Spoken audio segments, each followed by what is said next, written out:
I was driving north after midnight, heading to my parents' house with my family asleep in the car, and I kept forcing my eyes open because I had already slept the night before and refused to admit I needed a break. Claire had offered to drive earlier, but I said I was fine and kept the wheel. My son Ethan and my daughter Lily were asleep in the back seat, leaning against each other, and Claire had closed her eyes beside me, scrolling through her phone for a while. The highway was empty in a way that felt wrong, with no headlights and no cars passing. I knew this road well, and I could list every exit in order without thinking, so I expected to see the gas station near exit 14 soon. It never appeared. The white lines kept sliding under the headlights while the road stretched forward without change, and I started gripping the wheel harder than necessary. I checked the clock and calculated the time in my head, and by that point, I should have passed at least 2 familiar landmarks. Instead, the highway continued straight with no exit signs and no buildings on either side. I reached for my phone to open the GPS, but it was not in the cup holder or my pocket, and when I checked the console, I found nothing. I did not wake Claire because I did not want to admit I was confused. 20 more minutes passed with no visible progress, and I shifted my attention to the fuel gauge because I knew I had started with less than half a tank. The needle showed completely full. I stared at it, expecting it to drop or flicker, but it stayed pressed against the maximum mark as if the car had not consumed a single drop. I tested the brake pedal carefully, pressing it with steady pressure while keeping my eyes on the road. The car did not slow down. I pressed harder, then tried lifting my foot from the accelerator, but my leg would not move and felt locked in place. My fingers were clamped around the steering wheel, and no matter how much I tried to loosen them, they would not release. The highway ahead changed abruptly, and deep cracks split across the lanes while dark red stains spread unevenly across the asphalt. The headlights revealed torn fabrics and shapes that looked disturbingly human scattered across the road. I blinked several times, hoping fatigue was distorting my sight, but the details sharpened instead of fading, and the car continued forward at the same speed over the broken pavement without swerving. I realized I had no control over the vehicle or my own body, and that understanding created a focused fear that pushed every other thought aside. Before looking into the rearview mirror, I hesitated because I sensed that whatever was behind me would confirm that this was not exhaustion. My chest felt tight and my pulse pounded loudly in my ears. When I looked, I saw 2 figures running directly behind the car at full speed, matching the vehicle without effort. Their arms bent sharply at wrong angles, and their mouths were stretched open as they screamed. The sound reached me through the closed windows, sharp and constant, and it drilled into my head without pause. Their eyes were fixed on me through the mirror. I tried to call Claire, forcing my voice out while my body stayed locked, but she did not move. The figures leaned forward as they ran, and their screams grew louder. I felt a hand grip my shoulder from the passenger side, and I turned my head slowly because I knew something was sitting beside me. A woman was there, with her neck twisted completely around and her face crushed out of shape. Yet her eyes were focused and intense. She leaned closer and spoke carefully. "Wake up. You do not belong here." Her grip tightened while the screaming behind the car rose to a piercing level that felt unbearable. For a brief second, all sound vanished, and that silence felt worse than the noise because it signaled something violent was coming. My vision narrowed while my hands remained locked to the wheel. The car jerked sharply to the right, and the headlights tilted toward darkness beyond the shoulder of the road. A violent impact followed as the vehicle dropped down and slammed into something solid. The steering wheel hit my chest, the windshield shattered, and my head snapped forward before slamming sideways. The seatbelt cut into my collarbone while the car twisted and stopped at an angle. I heard Ethan and Lily crying behind me, and the panic cut through the smoke filling the cabin. I turned toward Claire and saw her body slumped against the door with her neck bent at a severe angle, identical to what I had just seen. Men shouted outside while pulling at the doors, and rough hands dragged me out before cutting the seatbelt. They pulled the kids out next while they cried for their mother. As I lay on the ground, I saw them reach Claire and then slow down when they realized she was not moving. Sirens approached while my vision faded. I woke up under hospital lights with my chest wrapped and my arm in a sling, and a doctor explained that I had fallen asleep at the wheel before overcorrecting and sending the car off the road into a concrete barrier. He said my children would recover, but Claire died instantly from a neck fracture. The memory returned clearly, and I remembered her offering to drive because she saw how tired I was. I remember refusing and then closing my eyes for a second too long. I recalled waking up to the car drifting right and jerking the wheel sharply in panic, which caused the tires to lose grip and the vehicle to drop down the embankment. When I looked toward the door of the hospital room, I briefly thought I saw her reflection standing there with her head tilted unnaturally, but it disappeared when I blinked. 8 months have passed, and Ethan still wakes up from nightmares while Lily refuses to sit in the front seat of any car. They survived with minor injuries, but they ask about their mother often. I returned once to the highway during the day, and everything looked normal with intact pavement and clear exit signs. The gas station near exit 14 was exactly where it should be. I do not tell anyone about the endless road or the figures running behind the car, because the truth is simple and worse than any vision. I fell asleep while driving my family. When exhaustion hits late at night, I sometimes hear distant screaming in my memory, and I force myself to stand up and move instead of closing my eyes. I know what caused the crash, but the images from that drive remain sharp and refuse to leave. The last time I saw my daughter riding her bike, she turned at the corner near the highway and lifted her hand without looking back, and I remember thinking that I should have followed her just to make sure she was safe. That image has stayed with me longer than anything else.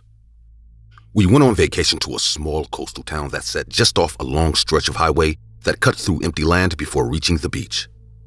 The town looked peaceful and friendly, and it depended on travelers who stopped a few days before driving on. We rented a small house close enough to hear the trucks in the distance at night. On the second afternoon, she said she wanted to ride her bike along the service road that ran parallel to the highway. When the sun started to drop and the sky turned orange behind the highway signs, Tara had not returned, and my wife began checking the clock every few minutes. At first, we tried to stay calm, telling each other that she probably stopped to take photos. An hour passed, then another, and the sound of the trucks speeding along the highway became louder in the quiet evening. I called her phone repeatedly, but it went straight to voicemail, and each unanswered call made my wife more anxious. We went to the local police station close to midnight, and the officer on duty listened with a neutral expression before explaining that they could not file a missing persons report until 24 hours had passed. He suggested that she might have left on her own or met someone passing through town, and he reminded us that young adults sometimes make impulsive decisions. The next morning, the highway looked different to me because it no longer felt like a road, but like a threat that had swallowed my daughter. My wife and I walked along parts of the shoulder where Tara liked to ride, scanning the ground carefully. Every piece of trash on the side of the road forced us to look twice, hoping and fearing at the same time that we would recognize something of hers. About 2 miles from town, near a faded highway sign, I saw something red partially hidden in dry grass. I stepped off the shoulder and walked toward it, feeling my breath grow heavier with each step as my wife called my name from behind. The front wheel was bent and the chain hung loose as if someone had forced it off. There were no skid marks on the asphalt and no sign of a car accident, which made the scene worse because it suggested that whatever happened did not involve a simple crash. A few feet away from the bike, I found her bracelet in the dirt, the same one I had given her years ago. It was not broken, just lying there like it had been placed on purpose. We called the police again and told them what we found, and they finally came to look at the site. They took photos and wrote notes, but I could see that they were careful with their words, avoiding anything that would suggest a serious crime near a highway that brought so much business into town. That afternoon, the atmosphere in our rental house shifted from fear to something darker, because we now knew that Tara had not simply decided to stay out longer. We sat at the table in silence, each lost in our own thoughts about what might have happened between the bike and wherever she was now. A knock on the door broke that silence. I walked toward the door slowly, already aware that whatever waited on the other side would not be good. An envelope lay on the porch, and inside was a Polaroid photo of Tara tied up with rope and tape over her mouth next to an old couch. We decided to act on our own. Every minute counted in our daughter's life. That night, I remembered that we had a family location app installed on our phones. I never knew how to use it, but it was time to act. Her location was still active, and that blinking dot appeared near a small cluster of houses not far from the highway, hidden behind dunes where travelers rarely stopped. I took the gun from the glove compartment and drove down the location, following a narrow road that branched off from the highway and led to a few isolated houses. The house that matched the location was small and worn, sitting close enough to the highway that passing trucks shook the thin windows. One light was on inside, and there were tire marks in the dirt that looked recent, which made my pulse quicken because it meant someone had been there not long ago. I stood outside the door listening carefully, trying to hear voices, movement, anything that would confirm she was inside. The tension built slowly as cars rushed by on the highway behind me, their headlights cutting through the dark and disappearing just as fast. When I pushed the door open, it creaked loudly and I stepped into a living room that looked ordinary at first glance. A couch, a low table, a chair tipped on its side, and on the table lay Tara's phone with the screen cracked but still glowing faintly.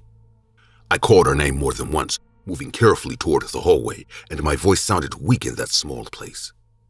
No one answered, and the silence that followed felt deliberate, as if the house itself were holding something back. In the bedroom at the end of the hall, the bed sheets were twisted and there were fresh footprints in the sand that had been tracked inside from the back door. I rushed outside toward the dunes behind the house, scanning the darkness for movement. The wind carried the distant noise of engines from the highway, and for a second, I thought I saw headlights moving away on a dirt path that connected back to the main road. I ran toward that path, but by the time I reached it, there was nothing except dust settling in the air. Whoever had been there had already left, and if Tara had been with them, she was now somewhere on that highway, swallowed by traffic and distance. I called the police from outside the house and told them exactly where I was, forcing my voice to stay steady even though I felt like I was losing control of the situation completely. When they arrived, they searched the house and collected the rope and tape, but their expressions told me that they were already preparing to treat this as another unresolved case. They asked why I had come alone instead of waiting for them, and I did not have a good answer that would satisfy anyone. I showed them the phone on the table and the location app that had led me there, and one officer muttered that whoever took her must have realized the phone was still active and left it behind. There were no neighbors willing to say they saw anything, even though the highway ran close enough for drivers to notice activity near the house. The officer said that with so many vehicles passing through, it would be nearly impossible to track which one might have picked someone up or forced them inside.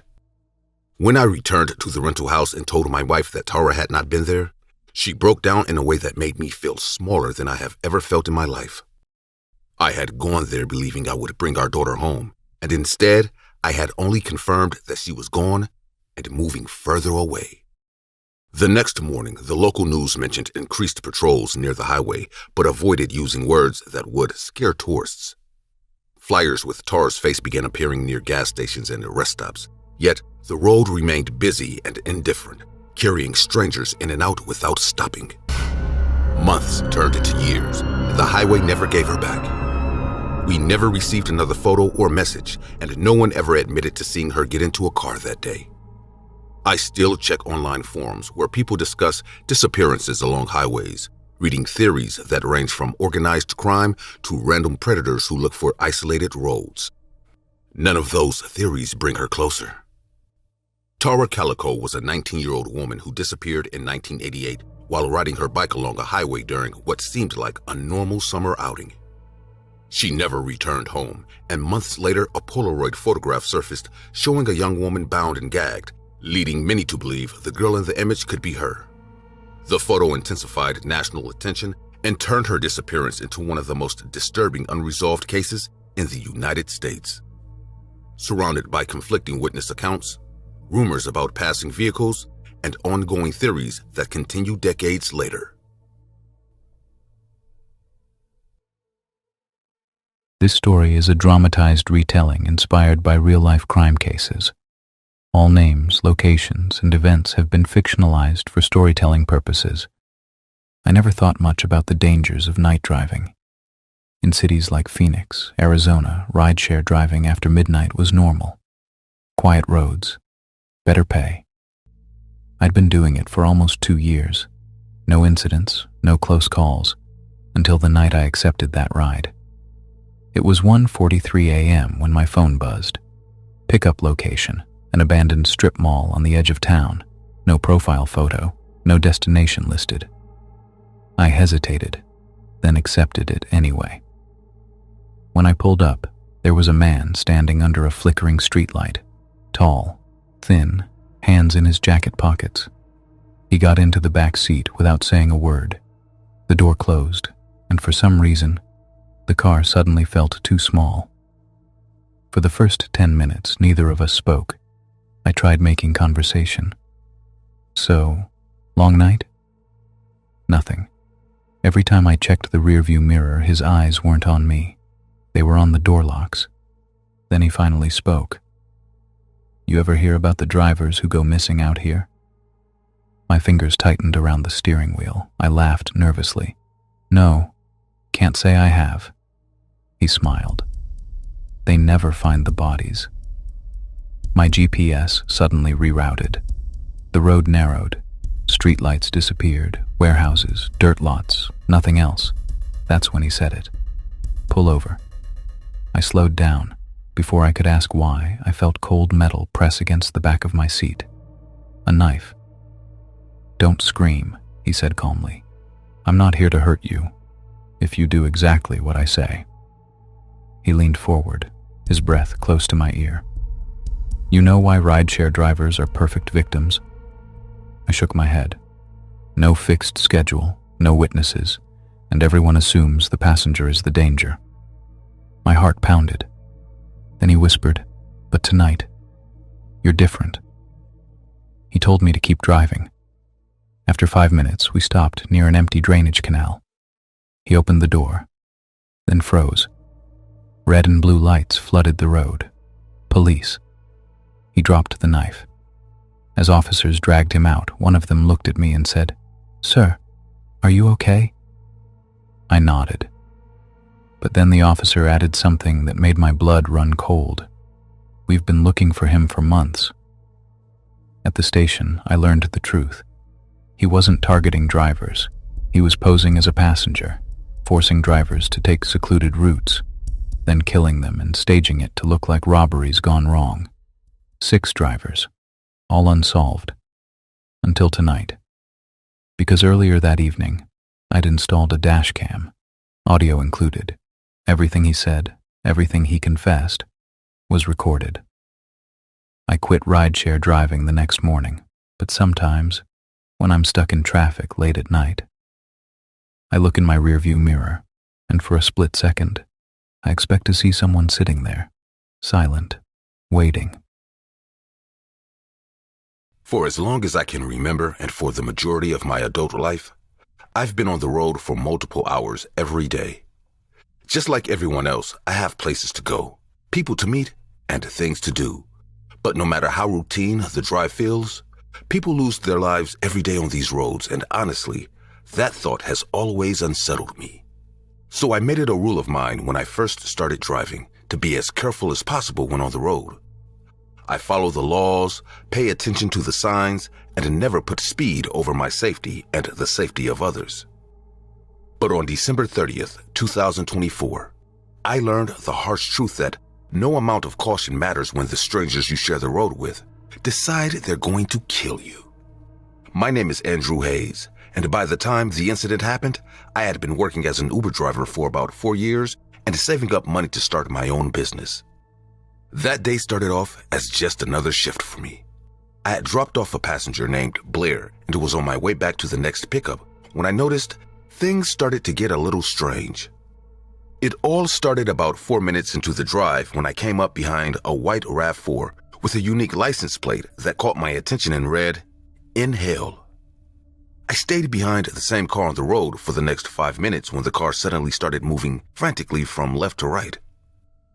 Concerned, I slowed down and backed off a little, as I figured the driver was either having difficulties controlling the wheel or was drunk.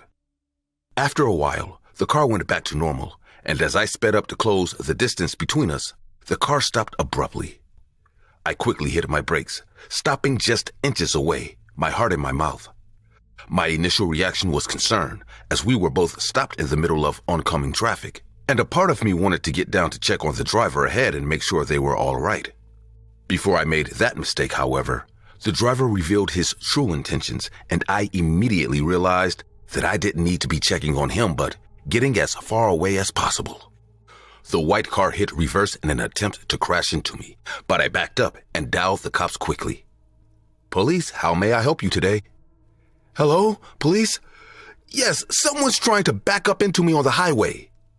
The officer began asking multiple questions as I tried to explain that the man was reversing towards me at high speeds, going the opposite way of traffic.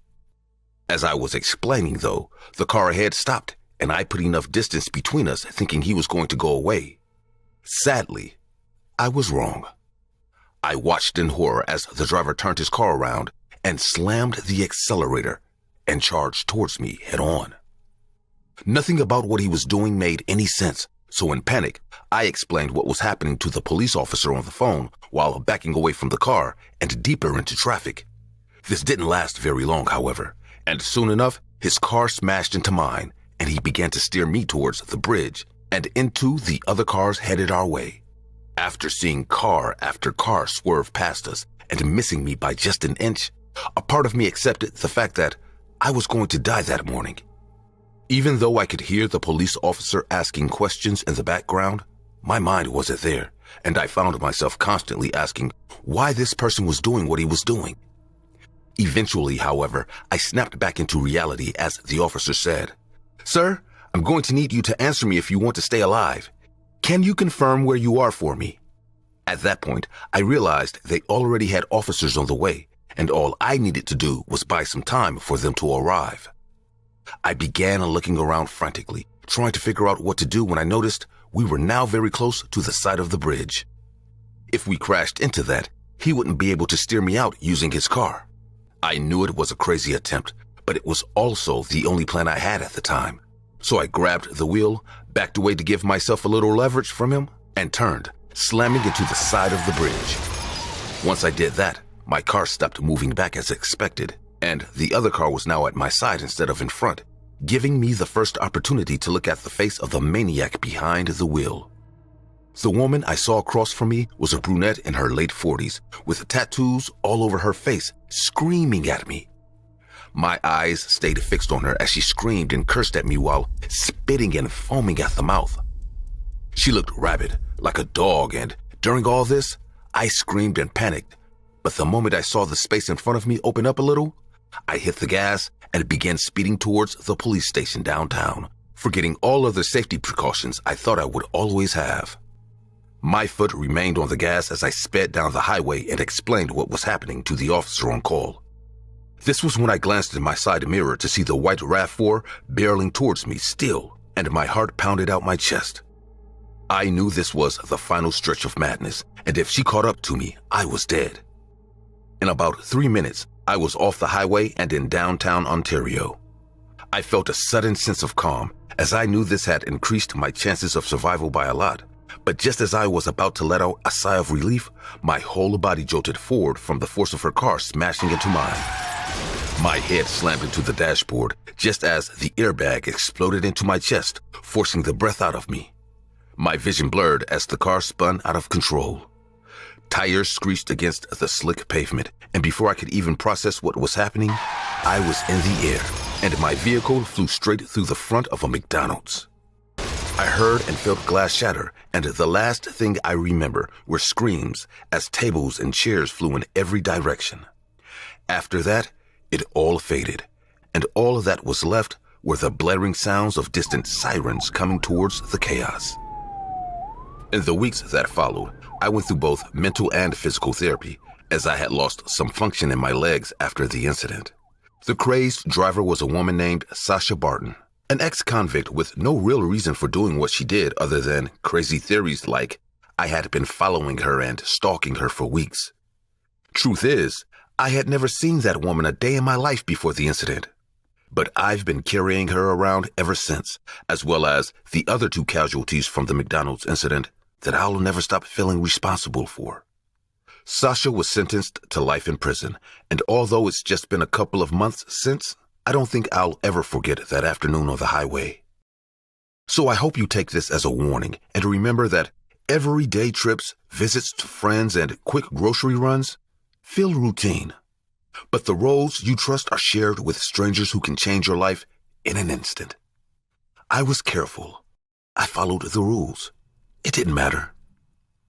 Remember the next time you drive, because one day a stranger might decide your fate, like Sasha decided mine. This story is partially based on real events and footage that occurred on Highway 11 in Northern Ontario on December 30th, 2024. The event was taken down as an extreme case of road rage as a man attacked his victim for no apparent reason, slamming into him multiple times before proceeding to chase him through the highway traffic and running him off the road. This case should be taken as a reminder of just how volatile strangers on the road can be, and a grieving reminder that you can prepare for it all, but not for situations like these. My name is Oliver. I am a 26-year-old, and I'm on a road trip with my twin brothers Kevin and Mason, who will be graduating from high school this year. Our parents wanted me to take Kevin and Mason on college tours every break they got from school. We live in Ohio, but my mom wanted me to take the boys all the way to Cambridge, Massachusetts to tour Harvard University. She doesn't like the idea of her baby boys going so far away to college, but she loves the idea of her two sons becoming lawyers together. Kevin and Mason have their own ideas of what they want to do, but we're willing to tour Harvard for Mom's sake. It was late at night as we were driving through the state of Massachusetts. I had been driving for nearly 24 hours straight, and I was tired. I wanted to stay ahead of schedule so we could take our time. I had a hotel room booked and plugged the address into my GPS. "Are we there yet?" muttered Mason sleepily in the back seat. "I'm starving," Kevin groaned from the front seat. "On our way to the hotel now," I said. "Can we stop for food?" asked Kevin. "Yeah, I'll find some place," I told them. I entered the route to the hotel and typed "food near me" on the GPS map. It led us down some highway called Route 44 in Rehoboth. The highway was dark and deserted, but this was the quickest route to a McDonald's, and I was starving too. Maybe some food would wake me up enough to get to the hotel. I continued down the long dark road, fighting sleep. I cracked open a window to let the cold autumn air in to keep myself alert. I had never fought sleep harder in my life, but I was determined to get my brothers some food. "Who's that?" Kevin asked. "Who?" I replied. "That dude out there." Kevin pointed down the road where we saw the silhouette of a man. As I drove closer, we saw a man with red hair and a full beard, dressed in a flannel shirt and jeans. He looked dirty, as though he lived out in the woods surrounding the highway. "Think he needs help?" Mason asked. "Dude is creepy." "I say we keep driving," Kevin replied. "It's just creepy because it's late at night. Maybe he does need help," I said as I pulled up to the man. Kevin leaned over toward me as I rolled down his window. "Everything okay, sir?" I asked. The man just stared at us. His eyes were black, and he had an eerie grin stretched across his face. His teeth were yellow with black gunk in between them. I waited for him to speak up, but he said nothing. "Sir, is there something you need?" I asked. He reached up and placed his hand on the windowsill, and Kevin leaned further toward me. The man said nothing. He just continued to stare at us with that unnatural grin on his face.